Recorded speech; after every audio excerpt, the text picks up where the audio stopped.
కూతుర్నే నేను పెళ్లి చేసుకున్నాను. అందరితో మాట్లాడుతున్నా నాతో మాట్లాడలేదు.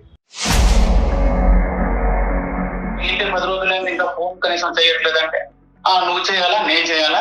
కొద్ది రోజులు పోయినాక నా ఫోన్ ఐడెంటిఫై చేయడం మానేసాను. ఒక మెసేజ్ వచ్చింది నాకు, ఏంటంటే నువ్వంటే నాకు ఇష్టం లేదు, నేను నీతోని ఉండలేను, ఎందుకు ఎన్ని రోజులైనా ఫోన్ కలవట్లేదు ఏంటా? లేదు అంకుల్, తను హాస్టల్ మారిపోయింది, సడన్ గా పెళ్లి కూడా చేసేసుకోండి. ఎంత ధైర్యం అండి, ఎంత ధైర్యం! ఒక రీజన్ చెప్పలేదు, ఏమి మాటలు లేవు, మంచి లేదు. ధైర్యం అంటారా, బరితెగింపంటారా, మరి ఇంకేమంటారు దీన్ని? ఢిల్లీలో ఒక పెళ్లి జరిగిందండి, తర్వాత మళ్ళీ ఊరు తీసుకొచ్చి మళ్ళీ ఊర్లో కూడా ఒక పెళ్లి చేశారు. అయ్యో దేవుడా! అన్యాయం ఎవరికైనా అన్యాయమే, ఆడకైనా అన్యాయమే, మగకైనా అన్యాయమే. ఆ పెళ్లికి మా అక్క కూడా అటెండ్ అయింది. ఆ విషయం కూడా నాకు తెలియదు. డెలివరీ కూడా అయింది రీసెంట్ గానే. మీ తల్లి మొహం కూడా చూడలే కదా ఈ మధ్య కాలంలో? లేదండి, నా తల్లి మొహం కూడా నాకు చూడడం కూడా చేశారు. వెనక నుంచి వెన్నుపోట్లు, సొంత కుటుంబ సభ్యులే మీ జీవితాన్ని నాశనం చేశారనేటటువంటిది చాలా బాధాకరమైనటువంటి అంశం. కుటుంబంతో పని లేదు, బంధువులతో పని లేదు, సమాజంతో పని లేదు, ఆఖరికి చట్టంతో కూడా పని లేకుండా ఇదే పని నేను చేస్తే ఈ సమాజం కానీ ఈ ల్యాండ్ ఆర్డర్స్ కానీ 10 కేసుల్లో ఇప్పటికి జైల్లో ఉండేవారు మీరు.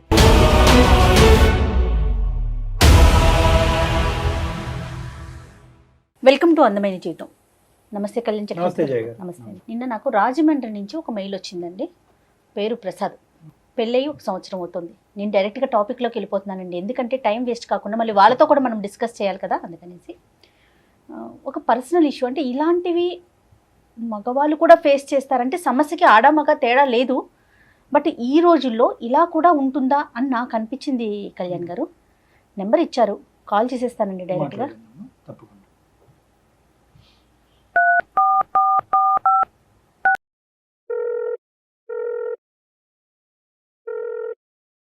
హలో, ప్రసాద్ గారండి? అవునమ్మా. నేను జయానండి, అందమైన జీవితం ప్రోగ్రామ్ నుంచి కాల్ చేస్తున్నాను. మీతో మాట్లాడొచ్చా? మాట్లాడచ్చమ్మా, మాట్లాడండి. రైట్. నాతో పాటు డాక్టర్ కళ్యాణ్ చక్రవర్తి గారు కూడా ఉన్నారు. అమ్మా, మీరు నాకు మెయిల్ పెట్టారు, దాన్ని ఒక బ్రీఫ్గా డాక్టర్ గారితో మాట్లాడండి. లేదమ్మా, మా అక్క కూతుర్నే నేను పెళ్లి చేసుకున్నాను. మ్మ్. మా పెళ్లి అయితే చాలా గ్రాండ్ ఇయర్, అంటే చాలా గ్రాండ్ ఇయర్ గా జరిగింది. మా అక్కల అమ్మాయి ఎదురు ఇల్లే, కరెక్ట్ గా మా ఇంటి డోర్ తీస్తే వాళ్ళ ఇల్లు డోర్ తీస్తే మా ఇల్లు. ఓకే. ఇలా నేను అమ్మాయి కదా అని చెప్పి కట్నం కూడా తీసుకోలేదు. ఏం కట్నం తీసుకుంటాం, అక్కల పాపం చేసుకుంటున్నాం, కుటుంబంలో చేసుకుంటున్నాం. కుటుంబం గురించి మాత్రమే ఆలోచన అండి నాది ఎప్పుడు కూడా. మా కుటుంబం అంటే మా నాన్నగారు కూడా లేరండి, చనిపోయారు. మనం ఒక స్థాయిలో ఉండాలి, మనం నలుగురికి కొంచెం దీనిగా ఉండాలి, ఎవరిని మనం తల తెచ్చుకోకూడదు, ఇలా అనుకొని నేను కుటుంబం అంతా బాగుంటుంది కదా అని చెప్పేసి పెళ్లి చేసుకోవడం జరిగింది. ప్రపోజల్ ఎట్లా వచ్చిందండి? అంటే అక్క కూతుర్ని చేసుకోమని అక్క వాళ్ళ వైపు నుంచా, లేకుంటే మీ అమ్మగారి వైపు నుంచా, ఎట్లా? అక్క వాళ్ళ వైపు నుంచే వచ్చిందండి. ఓకే. అక్క వాళ్ళ వైపు నుంచే వచ్చింది. అక్క వాళ్ళందరూ కుటుంబం అంతా పెద్దలంతా కూర్చున్నారు, మాట్లాడుకున్నారు. చేసిన తర్వాత నాకు చెప్పారండి. ఓకే. కుటుంబం గురించే మీరు పెళ్లి చేసుకుంటున్నారు, కానీ ఆ అమ్మాయి మీద మీ అభిప్రాయం? అమ్మాయి మీద అభిప్రాయం మంచి అభిప్రాయం, మంచి ఒపీనియన్ ఉంది. మంచి ఒపీనియన్ ఉంది. Very good, very good. మంచి ఒపీనియన్ ఉంది. తనకండి ప్రసాద్ గారు, తనతో మాట్లాడారా పెళ్లికి ముందు? నేను మాట్లాడాను. నీకు ఇష్టం ఉందా లేదా అని కూడా అడిగానండి. ఓకే. అమ్మ వాళ్ళు అక్క వాళ్ళు ఏదో చెప్తున్నారని అలాగా నువ్వు ఒప్పుకోవాల్సిన అవసరం లేదు. నీకు ఇష్టం ఉంటేనే మనం పెళ్లి చేసుకుందాము, లేకపోతే నేను చెప్తాను అమ్మ వాళ్ళకి, నేను అక్కలకి చెప్తాను, ఒప్పిస్తానని చెప్పానండి. రైట్. నెక్స్ట్ అండి? ఆ తర్వాత అంటే పెళ్లి జరిగిందండి, చాలా గ్రాండ్ గా పెళ్లి చేసుకున్నాం, అంతా బాగా జరిగిన తర్వాత హైదరాబాద్ వచ్చాం. ఇక్కడ హైదరాబాద్ లో యాజ్ యూజువల్ గా మా కాపురం అనేది చాలా చక్కగా గడిచింది.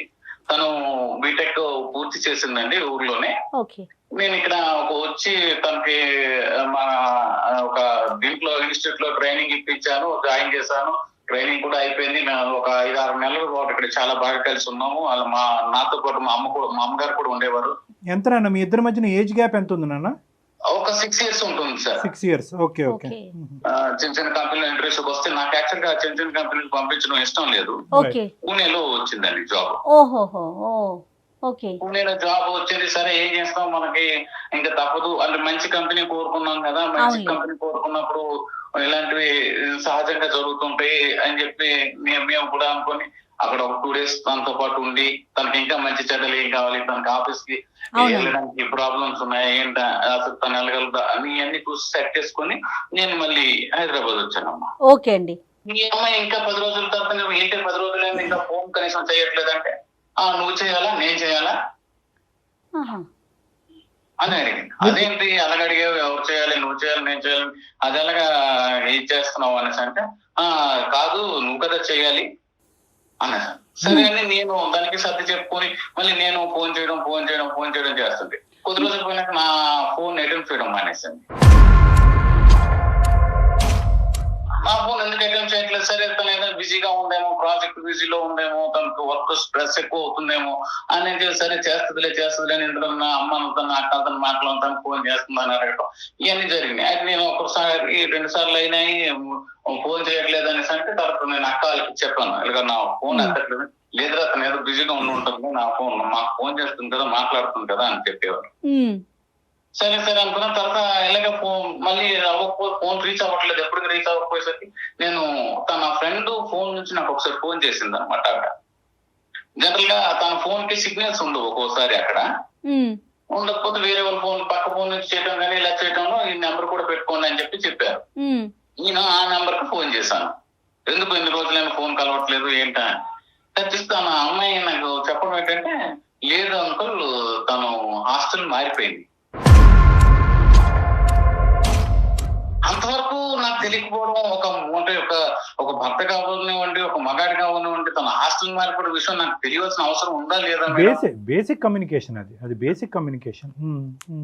ఇంకా అతను మాట్లాడటం, అక్కడ నుంచి కొంచెం మాట్లాడటం కూడా అంత కరెక్ట్ గా లేదు. నాకు ప్రాపర్ గా తన నుంచి ఏ ఇన్ఫర్మేషన్ లేదు, ఏం ఒక రెస్పాన్సిబిలిటీగా బిహేవ్ చేయట్లేదు తను. సరే ఏదో సర్దుకుపోతాం అనేసి నేను కొంచెం ఇదిగానే ఉన్నాను. మీ ఇంట్లో మనం సడన్ గా ఒక రోజు ఒక మెసేజ్ వచ్చింది నాకు, ఏంటంటే నువ్వు అంటే నాకు ఇష్టం లేదు, నేను నీతోని ఉండలేను. ఏంటి కారణం ఏంటి ఎంత అనేసి అడిగితే, సరే ఇంకా నా ఫోన్ కి రెస్పాన్స్ లేదు. పూణే వెళ్ళిన ఎన్ని రోజులకి నాన్న ఈ మెసేజ్ వచ్చింది మీకు? ఒక 1 year కి అవుతుంది. 1 year, అదే ఒక 1 year పైన అవుతుందండి. 1 year పైన. ఈ 1 year పైన టైంలో ఎన్నిసార్లు ఆవిడ పూణేకి రావటం కానీ, మీరు పూణే హైదరాబాద్ రావటం కానీ? మీరు పూణే 2 times వెళ్ళాను సార్. నేను హైదరాబాద్ నుంచి పూణే 2 times వెళ్ళాను. తను పూణే నుంచి మా ఇంటికి ఒక 2 times వచ్చింది. అప్పుడు ఎలా ఉంది? మీరిద్దరు ఫేస్ టు ఫేస్ ఉన్నప్పుడు రెస్పాన్స్ ఎలా ఉంది? బాగానే ఉంది సార్. అప్పుడు ఏమి ఇంటికడ కూడా వచ్చినప్పుడు కూడా అలాంటి ఇదేం లేదు సార్. మీకు ఎటువంటి అనుమానం కానీ ఏది రాలే? ఏం రాలేదు సార్ నాకు. ఓకే. మీరు చాలా పేషెంట్ గా ఉన్నట్టే లెక్క. 1 year అంటే మనల్ని కదా డాక్టర్ గారు వాళ్ళు. అదే మన అమ్మాయి అన్నట్టే మీరు ఉన్నారు. కానీ ఆ అమ్మాయి అనుమానించగలం. మీరు ఓన్ చేసుకున్నంత ఇదిగా అమ్మాయి మిమ్మల్ని ఓన్ చేసుకోలేదు కదా. చేసుకోలేదు. ఇలా జరుగుతున్న తర్వాత ఎప్పుడైతే నేను మెసేజ్ చదివానో చేశానో వెంటనే పెద్ద బావ గారికి ఫోన్ చేశాను. ప్రాపర్ గా నాతో మాట్లాడలేదు ఇలాగా అని చెప్పేసి నేను ఆయనకి చెప్పాను. ఓకే. అసలు ఏం రెస్పాన్స్ లేదనమాట. అసలు ఏమనుకోవాలో ఏమో తెలియదు. నేను ఫోన్ చేసినా కరెక్ట్ గా తనకు ఫోన్ చేస్తే ఇంకా అప్పటి నుంచి నా ఫోనే ఎప్పుడు లిఫ్ట్ చేయలేదు. ఓకే. ఆ అక్కలకి అమ్మాయికి ఏది అడిగినా అంటే మా అమ్మగారికి మా అన్నయ్యకి అయితే ఏం తెలియదండి ఈ విషయంలో. ఓకే. మా అక్క వాళ్ళకే తెలుసు అనమాట. ఓకే. తర్వాత ఏం జరిగిందండి? సడన్ గా పెళ్లి కూడా చేసేసుకోండి. పెళ్లి చేసుకుందా? పెళ్లి చేసేసుకుందండి. ఎక్కడ? పూణేలోనే పెళ్లి చేసు అంటే పూణే కదండి, తను ఢిల్లీ అబ్బాయిని పెళ్లి చేసుకున్నారు. అయితే ఆ పెళ్లికి మా అక్క కూడా అటెండ్ అయింది. ఆ విషయం కూడా నాకు తెలియదు. Oh my God. ఏం అడగాలి, ఎవరిని అడుగుతాను నేను ఈ విషయంలో? మీకు ఎలా తెలిసిందండి తను పెళ్లి చేసుకున్నట్లుగా? స్టేటస్ ఉంటాయి కదమ్మా. ఎంత ధైర్యం అండి, ఎంత ధైర్యం. మీకు ఒక రీజన్ చెప్పలేదు, ఏమి మాటలు లేవు, మంచి లేదు. ధైర్యం అంటారా, బరితెగింపంటారా, మరి ఇంకేమంటారు దీన్ని? నాకు అసలు ఏమి అర్థం కాలేదు. పోనీ మా అమ్మకి చెప్దామంటే అమ్మ బాధపడుతుంది, తను ఒక్కదయ్యే నాన్న కూడా లేరు. అలాగని అన్నయ్యకేమో ఏమి తెలియదు, అన్నయ్యకి చెప్తేమో అమ్మకి తెలిసిపోతుంది, ఇంట్లో మొత్తం తెలిసిపోతుంది. మీ సోషల్ కాంటాక్ట్స్ ఇవన్నీ ఆ ఊర్లో మీ మీ పాస్ట్ ఎలా ఉండేదండి? అంటే అంటే ఆ ఊరితో మీకు బాగా అటాచ్మెంట్ కనెక్షన్స్ ఉన్నాయా? అంటే ఫ్రెండ్స్ ఫ్యామిలీ ఇదంతా? నాకు బాగా ఉంది డాక్టర్ గారు, నేను పుట్టిన నేల డాక్టర్ గారు అక్కడ. నేము ఆ పరువు అనేటటువంటిది ఒకటి, ఇంకొక అంశం ఏంటంటే మీరు అనుకుంటే కనుక ఈ అమ్మాయి కాకుండా వేరే అమ్మాయి మీ జీవితంలో ఇంకా బెటర్ అమ్మాయి మీ జీవితంలో వచ్చి ఉండేది అవకాశం. డెఫినెట్ నేను మచ్చలు అమ్మాయి నాకు లైఫ్ లో వచ్చేది, నా కుటుంబాన్ని గౌరవించే అమ్మాయి నాకు వచ్చేది. సో ఈ ఇష్యూతో మీరు వెళ్ళడం మానేశారా ప్రసాద్ గారు? పూర్తిగా ఈ రోజుకి 9 సంవత్సరాలు అయింది. పెళ్లి కొంచెం లేట్ గా జరిగింది, కానీ మా ఇద్దరికి ఎప్పుడైతే డిస్ట్రిబ్యూషన్ వచ్చిందో ఇంకా తను ఓపెన్ అయిపోయి వాళ్ళు వేరే అబ్బాయితో ఉంటున్నాను. మా అక్క కూడా ఢిల్లీలో అక్కడ పెళ్లికి వెళ్ళి అటెండ్ అయిన తర్వాత నేను ఇంకా వెళ్ళలేకపోయానమ్మా. ఇంటికి వెళ్ళాలంటే నాకు చాలా అంటే ఏంటి అంటే ఒక నిర్జీవంగా ఒక అర్థమవుతోందండి మీ బాధ, అర్థమవుతుంది. అంటే 2 వెన్నుపోట్లు కదా ఇప్పుడు, ఇక్కడ ఒకటి అక్క, ఇంకో సైడ్ నుంచి సొంత భార్య. అంటే అట్లీస్ట్ ఒకరికైనా బుర్ర అక్కడ పనిచేసి ఉండాలి, ఒకరికైనా కొద్ది నీతి న్యాయం అనేటటువంటిది అర్థమై ఉండాలి. ఇంత అంటే మీ ఇంట్లోనే ఇలాంటి 2 వ్యక్తులు ఉన్నారు అనేటటువంటిది మీరు పసిగట్టలేకపోవటం, మీరు కానీ మీ మదర్ కానీ పసిగట్టలేకపోవటం, వీళ్ళ వెనకాతలు ఇంత పొల్యూషన్ ఉంది అనేటటువంటి ఆలోచన రాకపోవటం అనేది కొద్దిగా ఆశ్చర్యం కలిగిస్తుంది ప్రసాద్. తన ఊరు వస్తుందండి, చాలా అమాయకురాలు డాక్టర్ గారు, చాలా అంటే చాలా అమాయకురాలు ఆవిడ. ఇదంతా చూడలేకపోయింది ప్రసాద్ గారు. తను మీ మిస్సెస్ సారీ మీ అమ్మాయి కూడా అనలేము, ఎలా అంటాం? ఎలా మీకు డైవర్స్ అవ్వలేదు కదా? డైవర్స్ అవ్వలేదు డాక్టర్ గారు. ఇప్పుడు స్టిల్ ఈ రోజుకి కూడా, ఇప్పుడు మనం మాట్లాడుతున్న ఈ క్షణంకి కూడా నాకు డైవర్స్ అవ్వలేదు. ఎన్ని రోజులు అయింది వాళ్ళు పెళ్లి అయ్యి? ఢిల్లీలో ఒక పెళ్లి జరిగిందండి, తర్వాత మళ్ళీ ఊరు తీసుకొచ్చి మళ్ళీ ఊర్లో కూడా ఒక పెళ్లి చేశారు. అయ్యో దేవుడా. ఊర్లో పెళ్లి జరిగిన విషయం కూడా మళ్ళీ నాకు తెలియదు. మళ్ళీ ఎవరెవరు ఫ్రెండ్స్ ఫోన్ చేసి మా అక్క చెల్లిళ్ళు అంటే బంధువులు ఉంటారు కదా. అవునవును, ఊర్లో అంటే తెలిసిపోతుంది కదండి. మరి ఏం చెప్పుకున్నారట ప్రసాద్ గారు ఊర్లో పెళ్లి చేసేటప్పుడు? ఇప్పుడు మీరు సొంత మేనమామ, ఎవరు అడగలేదండి? ఏం చెప్పారట ఊర్లో? నిలదీయలేదు ఎవరిని? పంచాయతీ పెట్టలేదా? ఏంది బరితెగింపు ఏంటి ఈ వ్యవహారం ఏంటి? ఊరికి కొంచెం దూరంగా వేరే పల్లెటూరు దగ్గర ఒక టెంపుల్ లో మామూలుగా పెళ్లి చేసేసి పెళ్లి జరిగిపోయిందని ఊర్లో తీసుకొచ్చి అందరూ పరిచయం చేశారు. మరి ప్రసాద్ ఏడి అని అడగలేదు? అదే కదా ప్రసాద్ ఏది అడిగారు మేడం, అడిగిన వాళ్ళు అడిగారు, కానీ ఏం అడుగుతారు ఇంకెలెక్టివ్ చేసినాక? అది కాదు ప్రసాద్, మీ తరపున మాట్లాడేటటువంటి ఊరు పెద్దలు ఒక్కరు లేరా? ఏమ్మా నీకు డైవర్స్ అయ్యిందా? ప్రసాద్ ఎక్కడికి వెళ్ళాడు? ఆ ఊర్లో ఒక పేరు ప్రఖ్యాతి ఉన్నటువంటి ప్రసాద్ను వదిలేసి ఈడు ఎవడో ముక్కుమోహం తెలియని పెళ్లి చేసుకోవటం ఏంటి అనేది ఒక్కరు కూడా నిలదీసే అవకాశం లేదండి అక్కడ? ఒక క్వశ్చన్ కూడా రేస్ కాలేదా?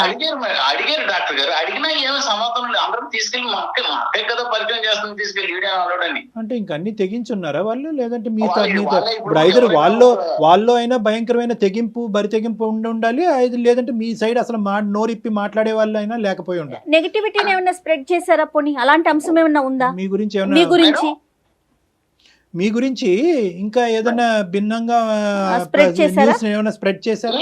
ఏం లేదు, నా గురించి ఏం స్ప్రెడ్ చేయడం లేదు. అందరికి తెలుసు అక్కడ తను రకరకాలు నేను చెప్పాను, నేను మీకు చాలా చెప్పాను. ఇందులో ఒక మగాడిగా మీరు ఒక సమాధానం చెప్పండి, వీటన్నిటిని తట్టుకుని ఎలాగ మనం నిలబడాలి? వెనక నుంచి వెన్నుపోట్లు సొంత కుటుంబ సభ్యులే, ఎక్కడో దూరం వాడు చేస్తేనే అరే మోసం చేశాడు అనుకునేటటువంటి ఈ రోజుల్లో సొంత కుటుంబ సభ్యులే మీ జీవితాన్ని నాశనం చేశారనేటటువంటిది చాలా బాధాకరమైనటువంటి అంశం, కాదనట్లేదు.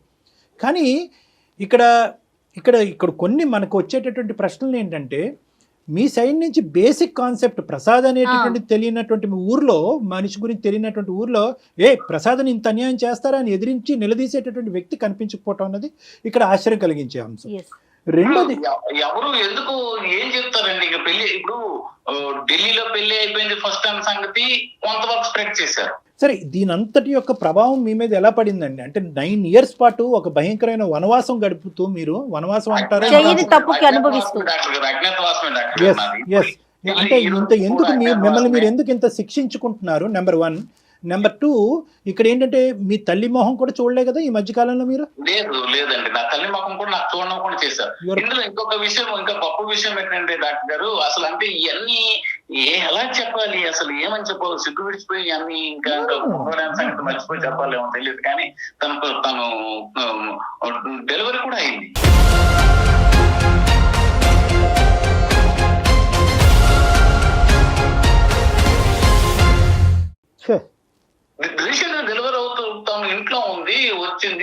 తెలీదు.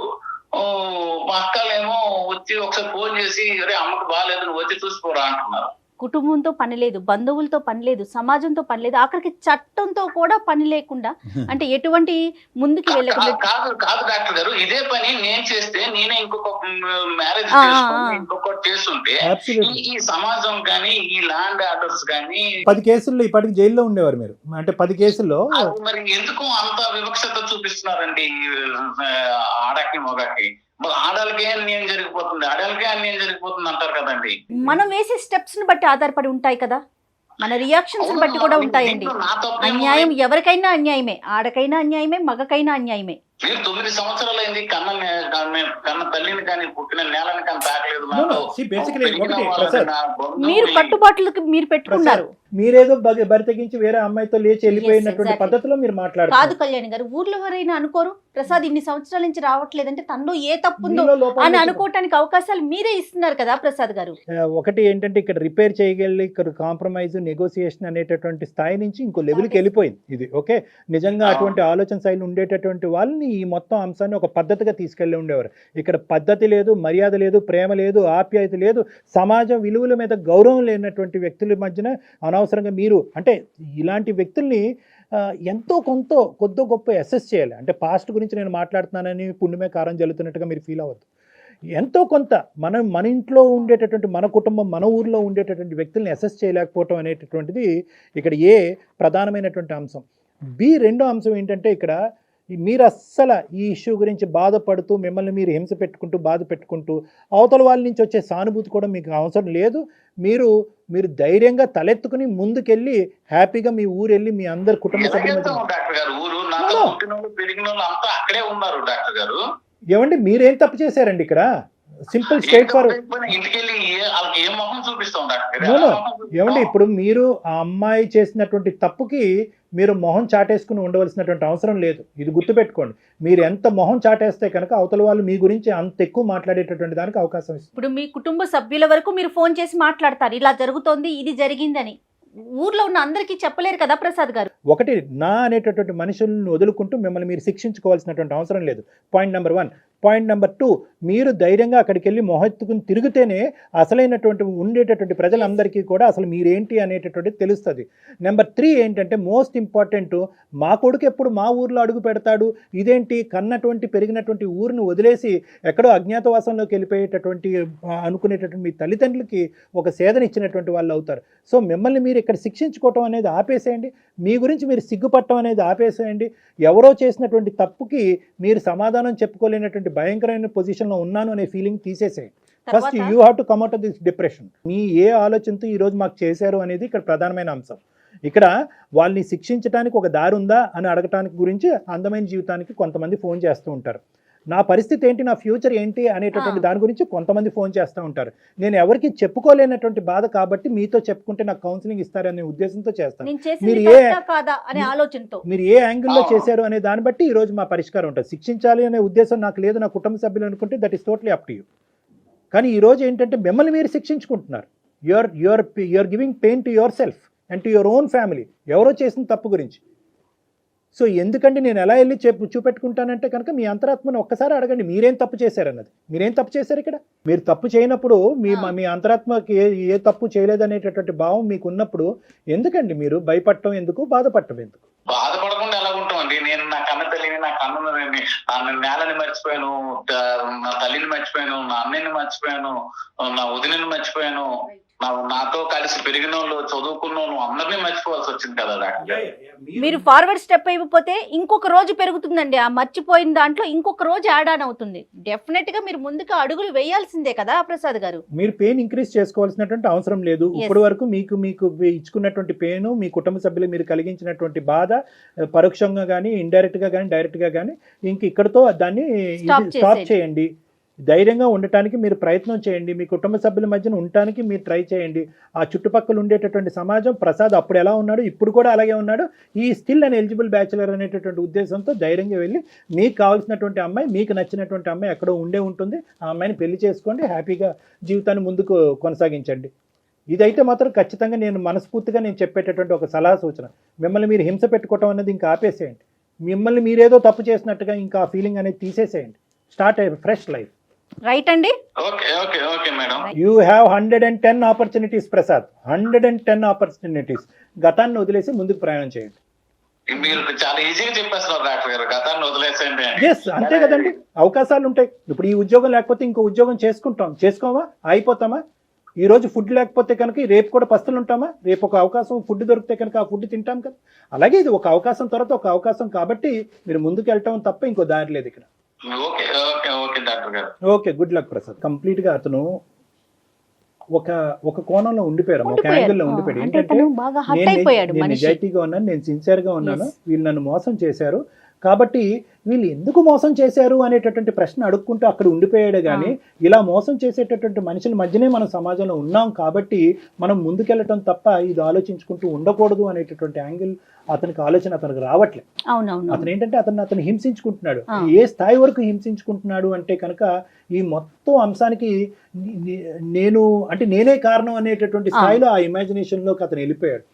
సో కాబట్టి మనం ప్రసాద్ గారికి చెప్పేటటువంటిది ఒకటే, ఇప్పటికీ కూడా అతను సాటిస్ఫై అవ్వలేదండి అనిపిస్తుంది మనకి. ఏంటంటే ఈరోజు సానుభూతి కావాలంటే చాలా మంది సానుభూతి చూపెడతారు. అయ్యో ప్రసాద్ ఏంటి నీ జీవితం ఇలా అయిపోయింది, ఏంటి జీవితం ఏంటి నెక్స్ట్ అనేటటువంటి మాట్లాడేటటువంటి వాళ్ళు అతనికి కావాలి. అలా చెప్పేటటువంటి సలహా సూచన తీసుకుని అతను ముందుకు ప్రయాణం చేయాలి. రైట్ అండి. నమస్తే కళ్యాణ్ గారు. నమస్తే.